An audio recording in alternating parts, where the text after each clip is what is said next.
ইফতারের দোয়া কি? ইফতারের দোয়ার বিষয়ে বলবো, আবু দাউদে বর্ণিত হয়েছে রাসূল আকরাম সাল্লাল্লাহু আলাইহি ওয়াসাল্লাম থেকে, যাহাবা যমা ওয়াবতাল্লাতিল উরুক ওয়া সাবাতাল আজরু ইনশাআল্লাহ, এই দোয়াটি, যার অর্থ হলো জাহাবাজ জমা মানে হলো তৃষ্ণা বিদূরিত হয়ে গেছে, আমাদের তৃষ্ণা দূর হয়ে গেল, ইফতার করলাম। এবং ওয়াবতাল্লাতিল উরুক, আমাদের শিরা উপশিরাগুলো শীতল হয়ে গেছে। এবং ওয়াসাবাতাল আজরু ইনশাআল্লাহ, আল্লাহর কাছে আমাদের আজার বা বিনিময় এটা দাঁড়িয়ে গেছে আল্লাহ যদি চান। তো এই দোয়াটি পড়া সুন্নাত। এর বাইরে একটি দোয়া আমাদের দেশে খুব বেশি প্রচলিত আছে, আল্লাহুম্মা লাকা সুমতু ওয়া আলা রিজকিকা আফতারতু, অর্থাৎ আল্লাহ আপনার জন্য সিয়াম পালন করলাম এবং আপনার জন্য ইফতার করলাম, অর্থাৎ আপনাকে সন্তুষ্ট করার জন্য সিয়াম পালন করলাম এবং আপনার সন্তুষ্টির জন্যই আমরা ইফতার করলাম। তাহলে এই দোয়াটিও আবু দাউদে বর্ণিত হয়েছে। এই দোয়াটি রাসূল আকরাম সাল্লাল্লাহু আলাইহি ওয়াসাল্লামের দিকে সম্বন্ধ রয়েছে।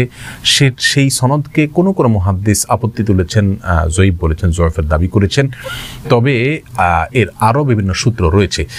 এ প্রসঙ্গে ইমাম নববী রাহিমাহুল্লাহর আল আসকার কিতাবের ব্যাখ্যায় আল্লামা আব্দুল কাদের আল আরনাউত বলেছেন যে এর অনেকগুলো সনদ রয়েছে, সবগুলো মিলে এটা গ্রহণযোগ্যতার লেভেল পায়, যার কারণে যেগুলো তো আমরা পড়তে পারি।